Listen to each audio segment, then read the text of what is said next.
آپ بیدار ہوئے تو آپ نے اپنے سر کے پاس حضرت حوا کو بیٹھے ہوئے پائے. حضرت حوا یعنی کہ ہم سب کی ماں بیٹھے ہوئے پائے. پوچھا کہ کون ہو؟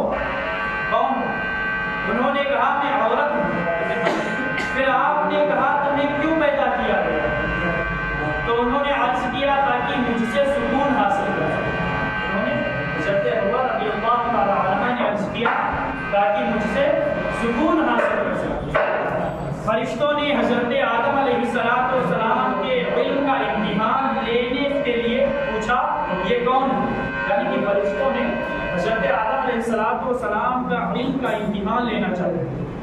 تو انہوں نے پوچھا یہ کون ہے؟ تو آپ نے فرمایا یہ عورت ہے. پھر انہوں نے پوچھا اسے امرات عورت کیوں کہا گیا؟ امرات یعنی کہ عورت کیوں کہا گیا ہے؟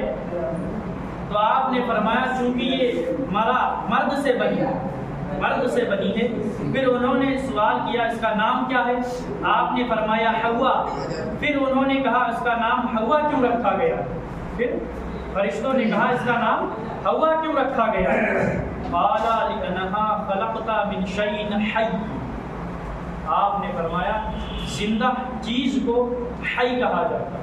زندہ چیز کو حی کہا جاتا ہے. یہ بھی زندہ سے پیدا ہوئی, یعنی کہ حضرت حوا رضی اللہ تعالیٰ عنہ زندہ سے پیدا ہوئی, اس لیے اس کا نام حوا رکھا گیا. ایک روایت کے مطابق حضرت حوا کی پیدائش فرشتوں کے سجدہ کے بعد جنت میں, ٹھیک ہے. اور دوسری روایت کے مطابق حضرت آدم علیہ السلام کا جسم زمین میں تیار کیا گیا اور اس میں روح کو داخل بھی زمین میں ہی کیا گیا, اور حضرت حوا کی پیدائش بھی زمین پر ہی. پھر دونوں کو جنت میں لے جایا گیا.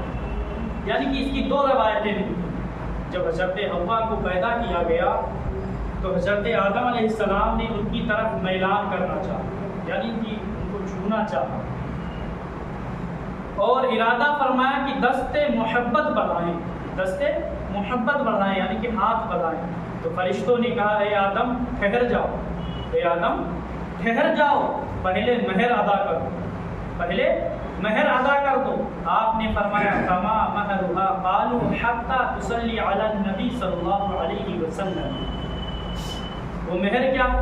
فرشتوں نے کہا مہر یہ ہے کہ تم نبی کریم صلی اللہ علیہ وسلم پر درود شریف کرو. ایک روایت میں آتا ہے کہ 3 دفعہ اور ایک روایت میں 17 مرتبہ درود پاک پڑھنے کا حکم دیا گیا. یعنی کہ ایک روایت میں آتا ہے کہ 3 مرتبہ درود شریف پڑھنے کا حکم دیا گیا اور ایک روایت میں آتا ہے کہ 17 مرتبہ درود شریف پڑھنے کا حکم دیا گیا. یعنی اس مسئلہ میں اتفاق ہے کہ آدم علیہ السلام کا مہر یہی تھا.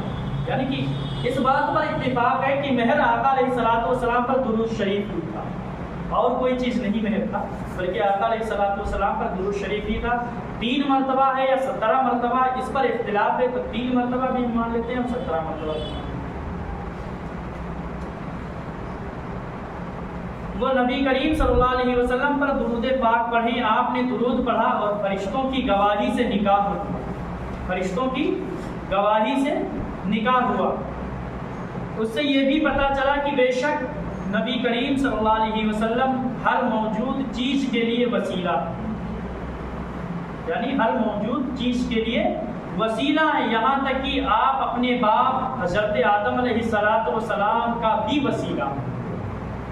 دوسری روایت کے مطابق آپ کو اور حضرت حوا کو شادی کے بعد فرشتے سونے کے تخت پر بٹھا کر اس طرح جنت میں لے گئے جس طرح بادشاہوں کو عزت کی خاطر اٹھا کر لے جاتے ہیں. گویا کہ بارات کی واپسی پر فرشتے سنہری ڈولی میں دونوں میاں بیوی کو اٹھا کر لا رہے ہیں. اللہ تعالیٰ کی عادت شریفہ یہ ہے کہ عام طور پر کاموں کے اسباب بنا دیے, پیدا فرما دیے, بنا دیے.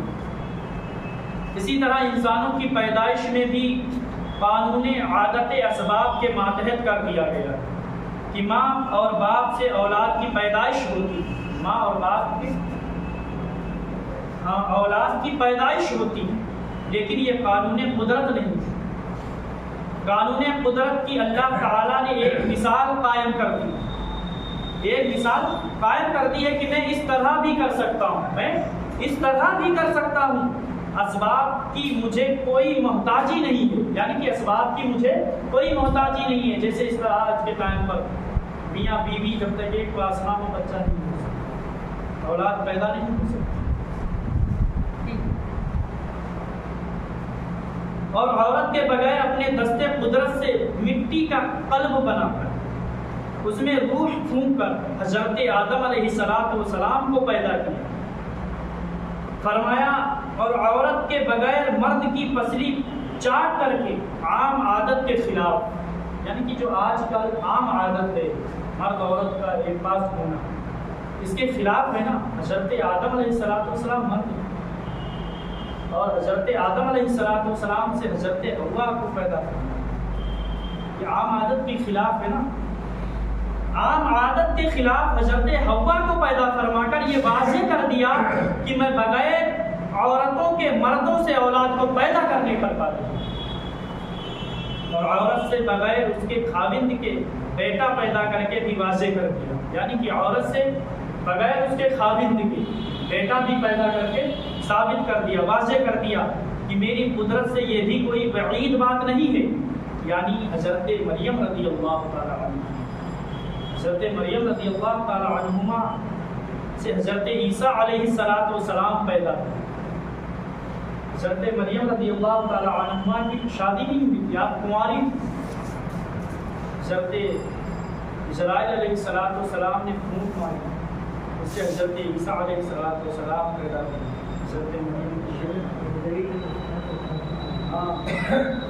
ایک عام طریقے کے مطابق بھی ہوئی، لیکن اس میں مرد کا کوئی واسطہ نہیں، یعنی کہ اس میں مرد کا کوئی واسطہ نہیں، صرف جبریل امین کی پھونک کا اثر ہے، یعنی کہ جبریل حضرت جبرائیل ہیں، حضرت جبریل علیہ السلام کی پھونک کا اثر، کیونکہ عیسیٰ علیہ السلام کا کوئی باپ نہیں، حضرت عیسیٰ علیہ السلام کا کوئی بھی باپ نہیں۔ اگر حضرت آدم علیہ السلام جنت میں نہ ہوتے بلکہ پہلے ہی زمین پر ہوتے تو وَلَا تَقْرَبَا هَٰذِهِ الشَّجَرَةَ، اور تم دونوں اس درخت کے قریب نہ جاؤ، کہنے کی ضرورت درپیش نہ ہو، یعنی کہ اگر زمین پر ہی رہتے تو اللہ تبارک و تعالیٰ کو یہ کہنے کی کوئی ضرورت نہیں پیش آتی کہ تم دونوں اس درخت کے پاس مت جاؤ، ٹھیک ہے، اور نہ ہی آپ سے بھول واقعی ہوتی، لیکن آپ تو جنت میں تھے اور آپ کا زمین میں رہنا اور زمین میں ہی اللہ کا خلیفہ بننا خود رب تعالیٰ کی مراد تھی، یعنی کہ رب تبارک و تعالیٰ کی یہ خود مراد تھی کہ حضرت آدم علیہ السلام کو زمین پر رکھوں گا اور اپنا خلیفہ بنا کر کے، اور رب تعالیٰ کی مراد تھی، آپ کی تخلیق سے پہلے ہی اللہ تعالیٰ نے فرما دیا تھا انی جاعل فی الارض خلیفہ، بے شک میں زمین پر اپنا خلیفہ بنانے والا ہوں۔ اس سے معلوم ہوا کہ آدم علیہ السلام اپنے محبوب اور محبوب کی مراد کو نہیں بھولے، یعنی کہ رب تبارک و تعالیٰ اور رب تبارک و تعالیٰ کی مراد کو نہیں بھولے، یعنی اللہ تعالیٰ اس کی مراد جو تھی کہ آپ زمین میں میرے خلیفہ ہوں گے، اس سے حضرت آدم علیہ السلام بھول نہیں واقع، بلکہ اللہ تعالیٰ کی مرضی کے مطابق کام ہوا، البتہ بھول ان کے ماں سوا چیز میں ہوئی، یعنی کہ ان سب چیزوں کے علاوہ جو بھول ہوئی اس کے لیے بھی جو اللہ تعالیٰ کی حکمت کا تقاضا تھا، ایک درخت کے قریب جانے سے